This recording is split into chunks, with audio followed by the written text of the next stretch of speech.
Bitcoin, Ethereum, Solana, or one of the many new next generation blockchain ecosystems that are emerging all around the world. And so when we started a company and we decided to build what became the Backpack wallet, we felt that the concept of a wallet was too restrictive, it was too limiting.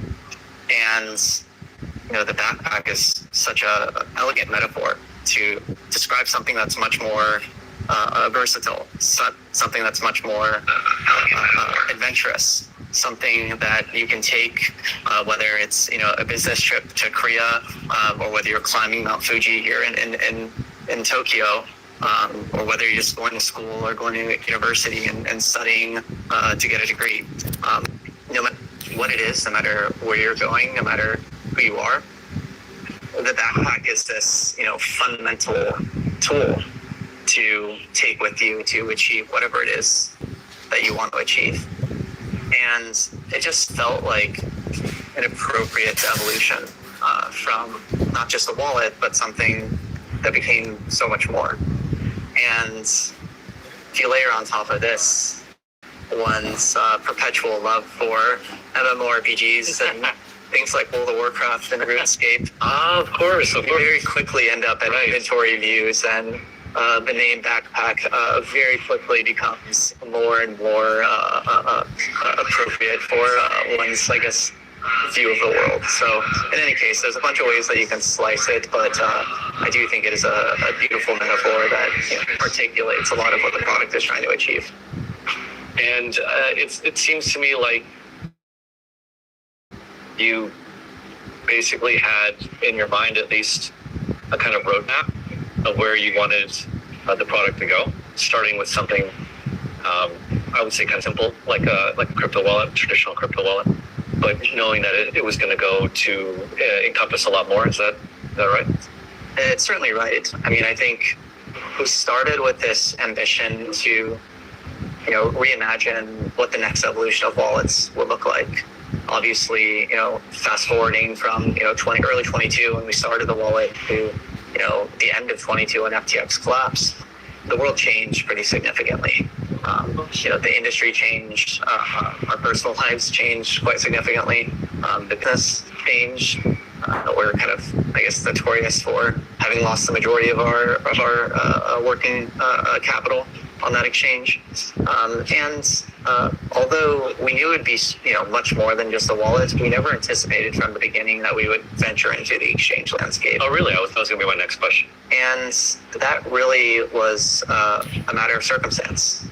With the collapse of FTX, it really felt at the time that it was really an indictment of not necessarily the perils of crypto, but it was an example of everything that is wrong with traditional financial systems, everything that crypto is originally meant to address, whether it's the 2008 financial crisis, the 1930s, or anything in between. There's numerous examples of this. Yeah. And so we felt like, when FTX collapsed, there was really just a duty for somebody to come in and reimagine how these systems are built, to take everything that makes crypto and DeFi and public blockchain so special, right? Things like computational integrity, things like verifiability, things like being able to prove or attest to truth in a way where you don't have to trust the operators or the management team. You can simply utilize the mathematics to prove whatever it is that you want to prove, and to apply those concepts to the context of a traditional financial institution. Yeah. And I think this concept, is something that crypto native people have understood for, the past, decade. But it's something that I think we've yet to really see in traditional finance. And, especially as we've seen this cycle as, more and more of the traditional institutions get kind of attracted and interested in crypto, I think what we'll see is not only crypto assets become ubiquitous and permeate finance, and we'll see market expansion on that dimension. But I also think that we'll see the technology, permeate kind of traditional finance as well, so that we can solve a lot of these issues to not only make a new asset class, but to also make more robust, financial primitives to just genuinely improve on these problems that have plagued finance more broadly for over 100 years. Yeah, I agree with that, but I guess I'm slightly more inclined to pessimism, because I think there's a push and pull where crypto people, they start with that ethos of decentralization, and then they just get pulled over a little bit more because of the attractiveness of maybe the traditional system. And then there's reminders like the FTX collapse, and perhaps this cycle there will be a reminder further down the road. Hopefully not. But speaking of kind of the perils of traditional finance and how crypto can potentially improve upon them, you guys on your centralized product recently rolled out, or since we last talked, you rolled out proof of reserves, right? That's correct. Can you please describe what this is and how you've implemented it? Maybe how it's different than other so-called proof of reserves? Yeah, it's a great question. So traditionally, companies or financial institutions would attest to things like financial statements, once a year, once a quarter. Maybe some crypto companies doing it maybe as good as once a month. We felt like one of the really valuable aspects of crypto systems, or blockchains in particular, is the concept of computational integrity, right? You can attest to a ledger, and you can prove that that ledger is correct. And so, when we set out to build the exchange, what we did was we looked at kind of, how do we actually rebuild one of these exchanges from scratch with this kind of real-time state integrity guarantee in mind. Oh, really? From the beginning? From the beginning. Cool. And so the way the exchange is built looks a lot like a blockchain. It kind of looks like a blockchain. It acts like a blockchain for all intents and purposes. It's a blockchain. Every order placement, every order cancel, every liquidation, every deposit, every withdrawal, it's signed with an ED25519 key pair.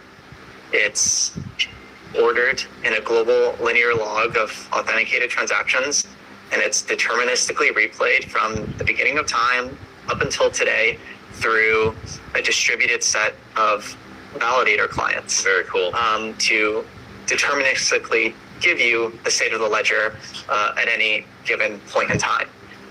So for any kind of computer scientist out there, it kind of looks and feels a lot like a blockchain. It is a blockchain for all intents and purposes.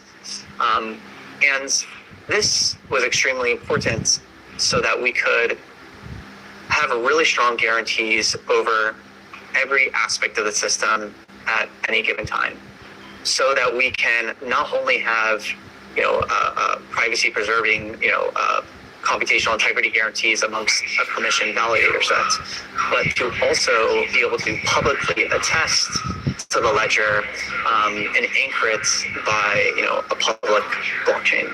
And so at the end of each day, what we do is we package up the ledger, we create a zero knowledge proof, we make it public for the world to see, and we have namely an external kind of auditor, which everybody kind of knows and respects in the name of AuditSec, that takes that zero knowledge proof, checks it, and kind of verifies it for the entire world. Now, all the code's open source, it's public, you can verify it yourself.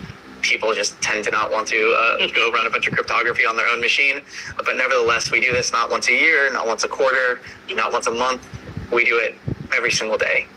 And we have this state integrity guarantee all day, every day, in real time with every single transaction.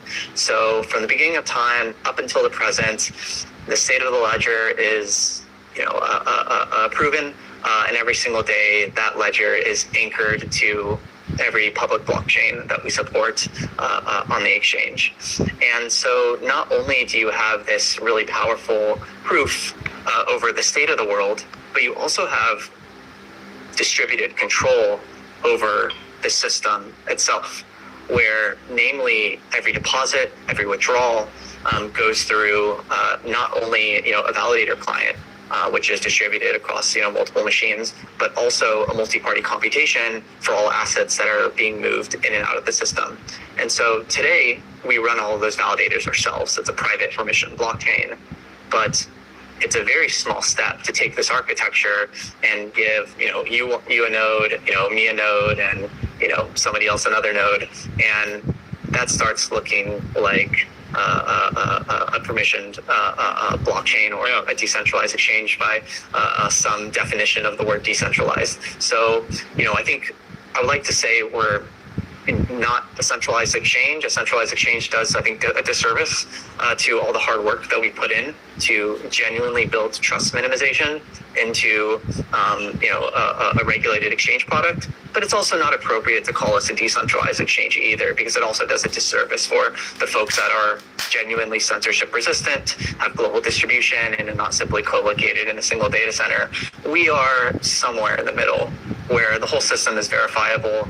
It is indeed trust minimized, but it lacks, I would say, censorship resistance, because that's not a design constraint that we're opting to solve for. And so it's an interesting point in the design space with an interesting set of trade-offs, but I think that's what makes the product unique. Yeah, I love that. And I mean, I think as things like Hyperliquid have shown, this kind of what's it called? This spectrum from centralized to decentralized is probably going to get filled up with products depending on where you want them along the way, and you can move up and down depending where you are in that space. I just have a couple questions about this. So, it's open source means someone could take the kind of the setup that you've made and adopt it to their own. The zero knowledge proofs are open source.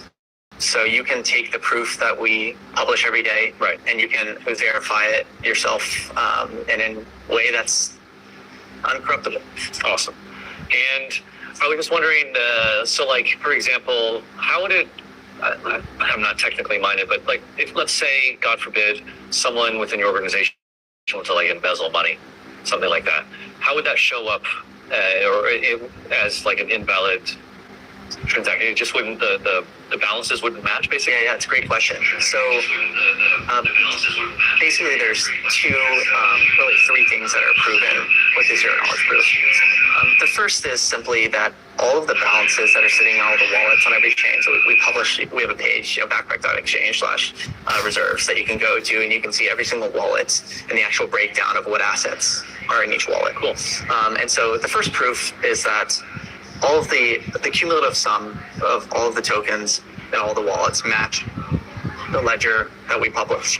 But that alone is not enough. There's a second proof that proves non-negativity, that there is no negative balances as part of that ledger, because if there was negative balances, then you would be able to have that's where it would show up. And then there's a third proof, which is an account-specific inclusion proof, where you yourself can go in, you have private access to your own account, like your own bank account or your own exchange account, and you can prove via a Merkle inclusion proof that your kind of account balances are indeed included in the attestation. And so what this like distributed proof kind of relies on is everybody in the world does their own proof, checks their own branch, and if they detect any malfeasance, then they raise their hand and scream from the rooftops and say, hey, there's an issue here. And so all of those things come together to basically tell you that my balances are indeed here in these wallets as a snapshot in time. And I can guarantee this by virtue of the zero knowledge proof. And so to the extent that there's any type of embezzlement or malfeasance of any sort, you would detect it by virtue of your money not being there. Right, yeah. And then you would have the proof to show that it indeed isn't there and that something's going wrong. That's right. Yeah. And you combine this with, so there's two types of proofs. There's the proof that here's the ledger does match the wallets on chain. That's an extremely important proof. But there's a second proof that's extremely important, which is the state integrity proof, where one ought to also verify with source code that they can see, whether you have access to the source code or some trusted third party like a security auditor has access to the source code, that the source code doesn't have any mischief in it, right, like a backdoor, and that code indeed results in this ledger. And so you kind of need to do kind of both steps from the beginning of time up until today, matching kind of the chain. And so it's an end-to-end check in order to really thoroughly, verify what you want to, achieve. Very, very cool. And basically, going back, I'm going to try to answer the second part of the question I asked, which is how is this different from a lot of the other proof systems I find? I feel like the biggest difference from what you've just told me is that most of the proof systems that I know about, you still kind of have to take it on faith that their proof of reserves is real. This seems a little more rigorous, a little more deterministic, I would say. I mean, it's hard to, I guess, answer that without knowing what specific proof systems you're referring to. Other exchanges, I see. They say we have proof of reserves, and I haven't looked at all of them, but the ones that I've looked at, there still seems to be like, you have to trust that. I see. A third party is saying, we know we have these reserves. I see.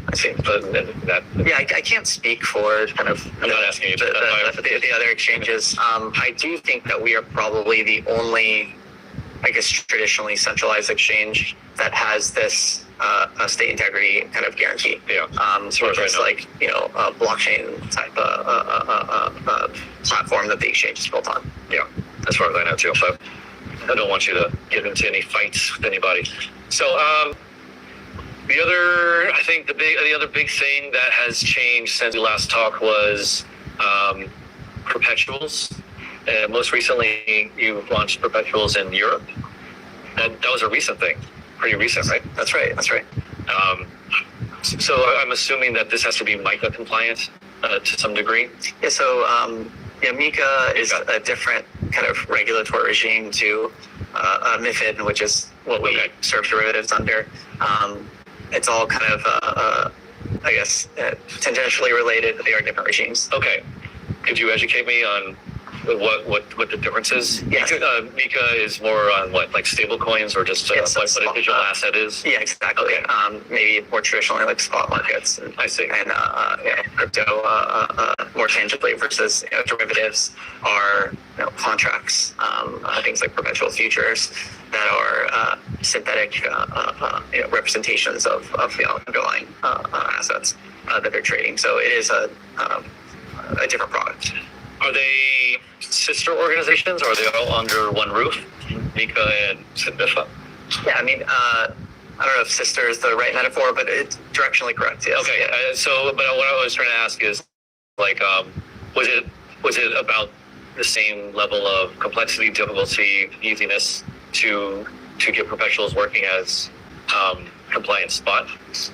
I don't know if I would say anything is necessarily more difficult than the other. It's certainly more rare. Okay. So currently there's basically two exchanges in the world, as far as I'm aware, that have the ability to offer compliant, regulated perpetual futures in the EU. One is Kraken and two is Backpack. I think a lot of exchanges have been looking at this and probably going through the process.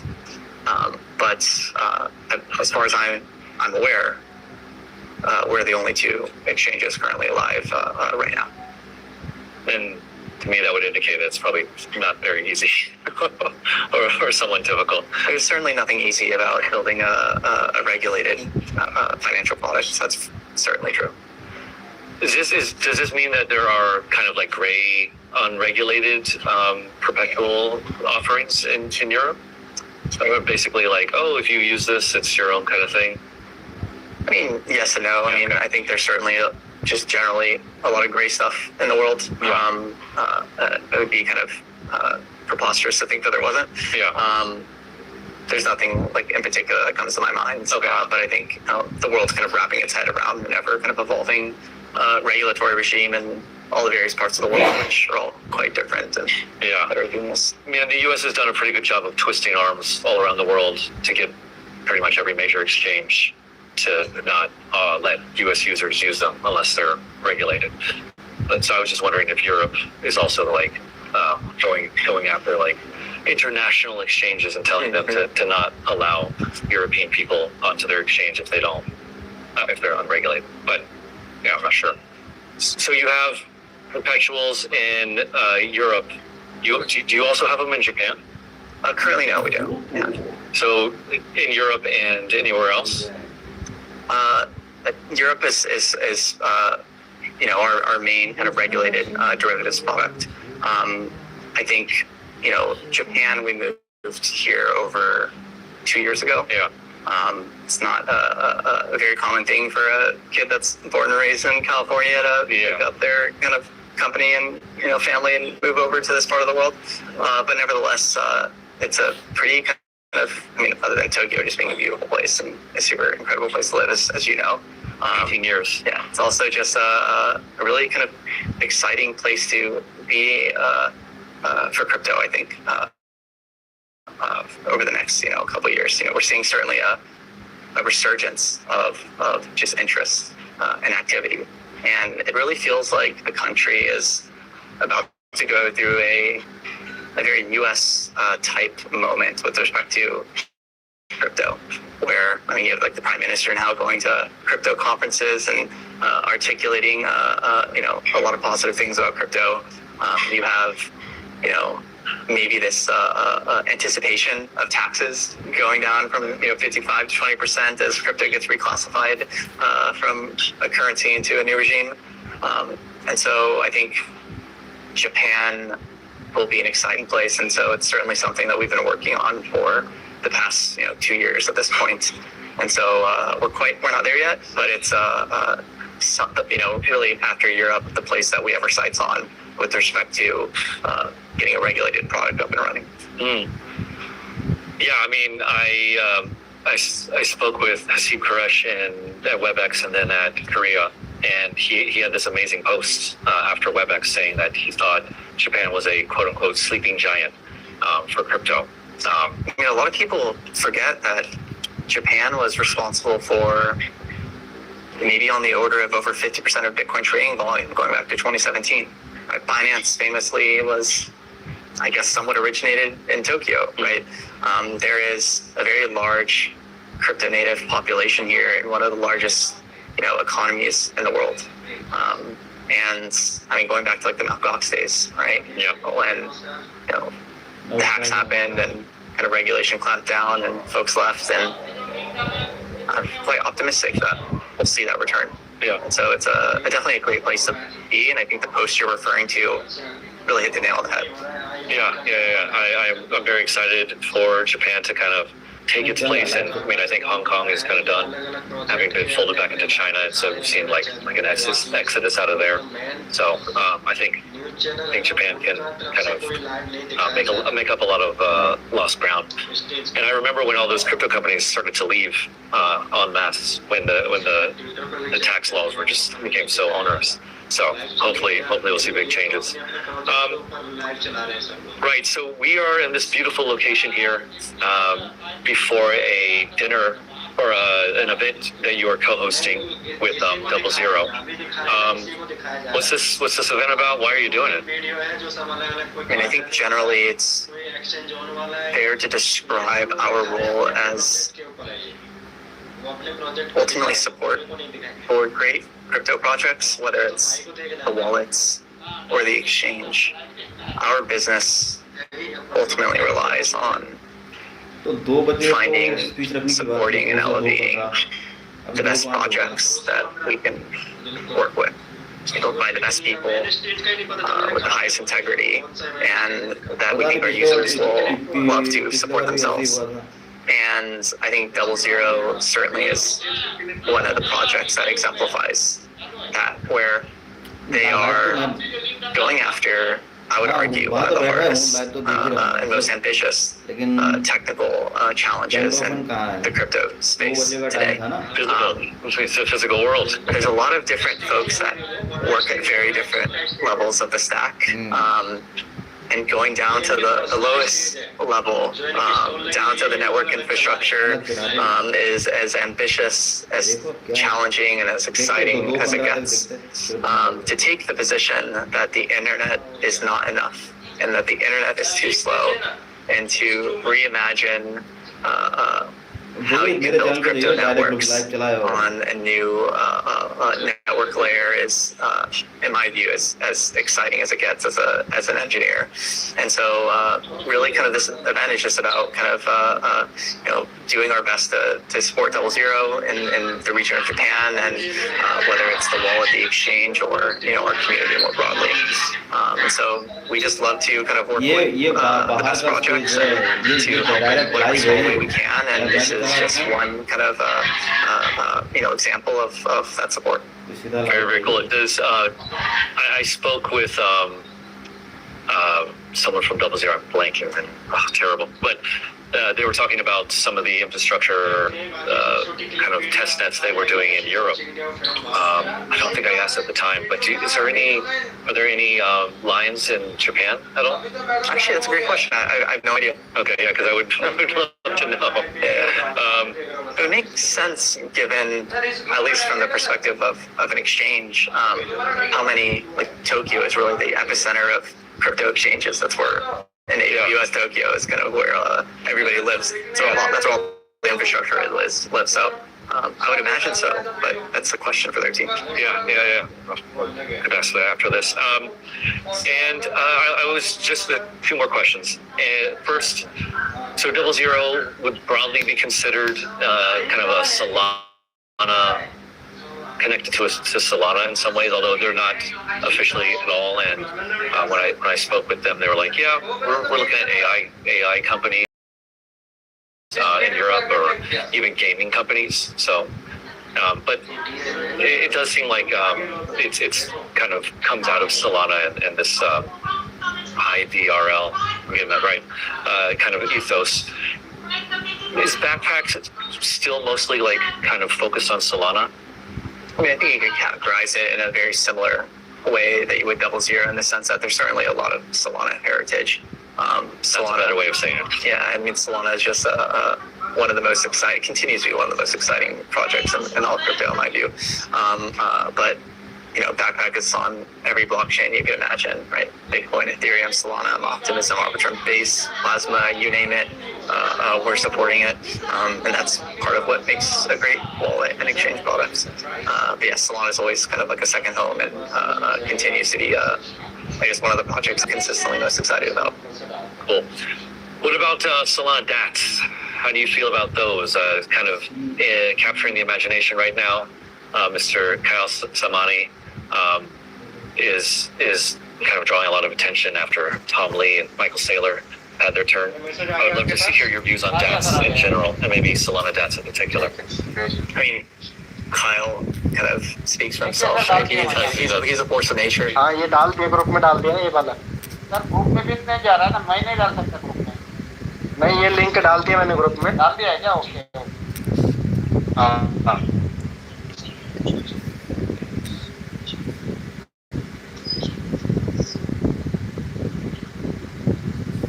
So this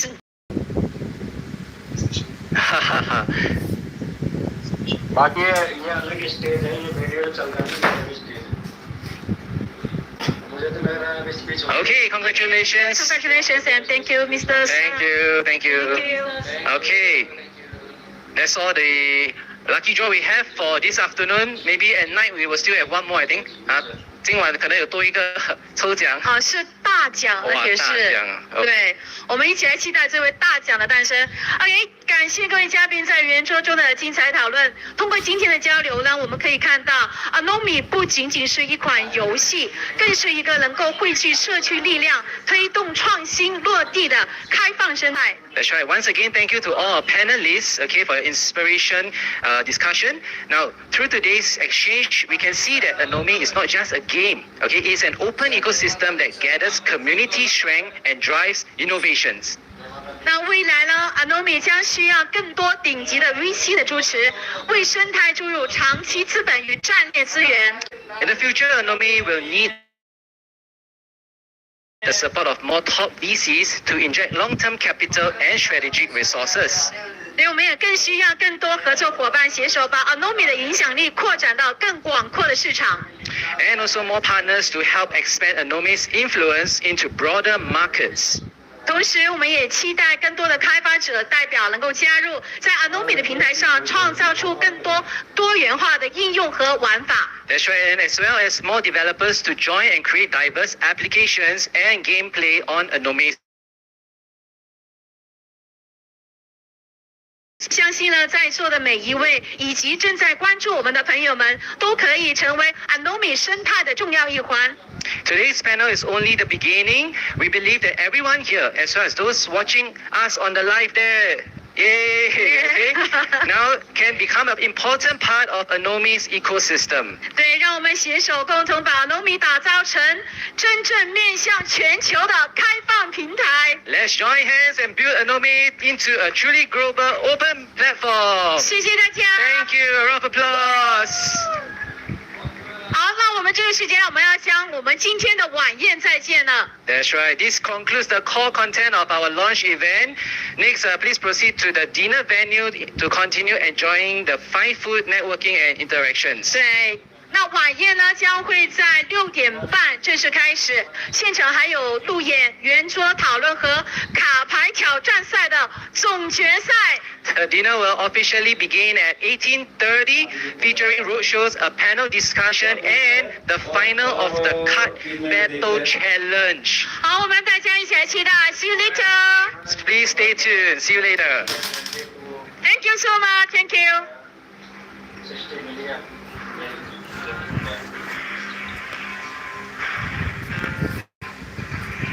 अरे भाई link छाड़ो 所以呢，我们呢现在呢在外面呢还有体验